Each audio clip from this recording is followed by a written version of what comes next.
Good morning. সকাল সকাল আজকে আবার চলে এসেছি আমি। আজকে তারাপীঠের মন্দিরে এসেছি তারা মায়ের পুজো দিতে। তো সকাল সকাল দেখো রেডি হয়ে আমি চলে এসেছি লাল শাড়ি পরে মায়ের মন্দিরে পুজো দিতে। তো তোমাদের কাছে একটু শেয়ার করবো এই মায়ের মন্দিরে পুজো। অনেক দিনের ইচ্ছা ছিল। আমার সোনা মা রেডি, আমার হাজব্যান্ড, বোনের বর সবাই মিলে এই যে মন্দিরে গেটের সামনে দিয়ে ঢুকছি, পুজো দেবো। মন্দিরে পুজো দেওয়ার অনেক দিনের ইচ্ছা ছিল, সেটা আমি করতে পেরেছি। আমার বরকে নিয়ে আসতে পেরেছি এখানে। বর যখন পা ভেঙে গেছিলো তখন ঠাকুরকে কথা দিয়েছিলাম যে আমি তোমার কাছে নিয়ে আসবো, বর সুস্থ হয়ে গেলে পরে বরকে নিয়ে আসবো। যাই হোক, আনতে পেরেছি। মায়ের মন্দিরে মাকে দর্শন করতে পেরে ভীষণ ভালো লাগছে। আর এই সন্ধ্যাবেলা আবার সন্ধ্যা আরতি দিতে এসেছি দেখো, বড় স্কিনে।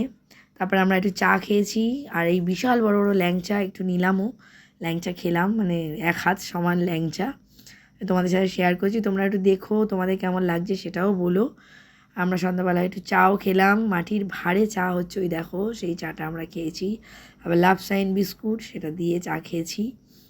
আর তোমাদের এই পুজোটা, তারাপীঠের মায়ের মন্দিরে পুজো কেমন লাগলো খুব ছোট্ট করে শেয়ার করলাম।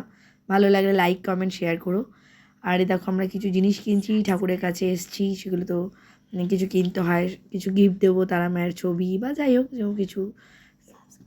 তোমরা আমাকে একটু সাবস্ক্রাইব করো, আমাকে সাপোর্ট করো, আমি যাতে আরও এগোতে পারি।